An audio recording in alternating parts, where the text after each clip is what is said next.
Nesse último vídeo de 2018, eu queria dividir com vocês um pouco das minhas reflexões, das minhas análises, das perspectivas do varejo, do consumo e do Brasil para 2019. Mas para isso acho que vale a gente fazer um pequeno e rápido retrospecto. Nós tivemos, num ciclo recente, 2 anos de uma crise muito profunda, 2015 e 2016. Só para vocês terem uma ideia do tamanho da crise, 3,5 milhões de empregos foram destruídos no Brasil nesses 2 anos. 2017, que seria um ano de retomada, e foi, mas muito leve, trouxe uma retomada leve, pequena e muita incerteza. E entramos em 2018, um ano eleitoral, né, de um governo meio que de transição, também com muita incerteza. Então nós tivemos 2 anos de uma crise aguda, 2 anos de uma recuperação muito tímida e de muita incerteza, e agora temos 2019 com um novo governo, uma nova agenda, uma nova equipe econômica. Como é que eu vejo os números, né? Para a gente falar de varejo, de consumo, é fundamental um olhar para 4 grandes marcadores da economia. Primeiro deles, confiança do consumidor.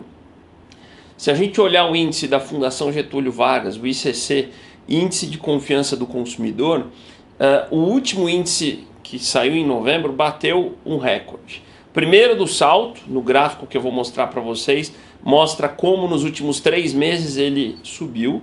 A gente atingiu um número do início da crise de 2014, ou seja, o humor, o termômetro do consumidor brasileiro em relação à economia, em relação ao país, em relação ao consumo, hoje está em níveis muito interessantes, o que já deve trazer um final de ano Natal bom. Tivemos uma Black Friday recorde, uma super Black Friday, ou seja, do ponto de vista do humor do consumidor, temos ótimas notícias. O segundo marcador que a gente tem que olhar é o emprego, e aí temos um problema. Aqueles 3,5 milhões de empregos destruídos pela crise, né, daqueles 3,5 milhões, a gente só recuperou nesse ano de 2018 450 mil. Talvez com dezembro a gente chegue aí a 500 mil empregos, ou seja, 15% do que foi destruído. Então existe ainda no Brasil um problema sério de emprego. Nosso índice no mês de novembro é de 11,9%, um desemprego de 2 dígitos que machuca de fato uma massa de brasileiros que fica impedida de consumir. Então há pela frente um trabalho grande do novo governo de gerar empregos. Fala-se em 1 milhão de novos empregos. Se isso acontecer, isso vai trazer consumo, isso vai trazer retomada e recuperação. Então, o segundo marcador é emprego, é algo principalmente para o varejo de alimentos, o varejo farmacêutico, aquele varejo que é menos crédito, é mais emprego e renda. Terceiro elemento que puxa o varejo é o crédito. E o crédito ele vem em função de 2 coisas, o custo do crédito e a oferta do crédito. O custo do crédito hoje no Brasil é bastante razoável na largada. A gente tem uma taxa Selic nominal de 6,5%, com uma inflação de quase 4%, que traz para o Brasil um juro teórico real até que baixo, 2,5% de um juro real. Qual é o problema? Com todo aquele processo que a gente conhece bem, né?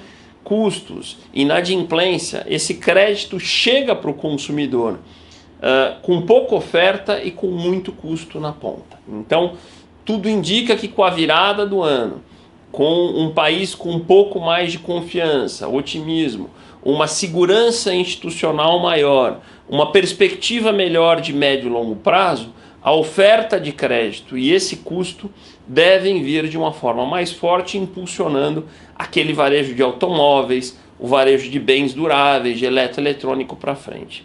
E o último marcador que a gente tem que olhar é renda, que de todos eles na crise foi o que ficou menos machucado. O Brasil manteve, né, nos seus salários sempre uma correção pelo menos baseada na inflação.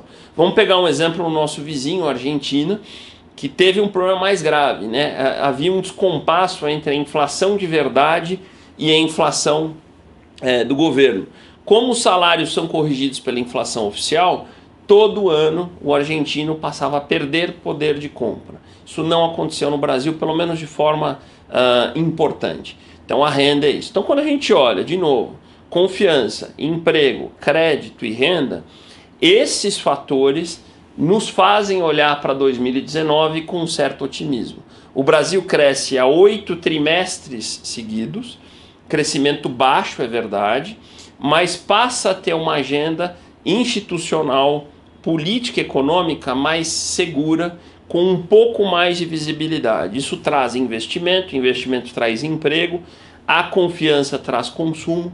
Então eu de fato acredito em um final de ano já bem melhor do que a gente vinha tendo em anos anteriores e principalmente um 2019 bem mais otimista. Eu não estou falando em saltos, nós não estamos falando em pulos, em rampa, nós estamos falando de uma retomada mais consistente, claro, dependendo de uma agenda política e econômica que continue consistente com aquilo que a gente, por enquanto, escutou.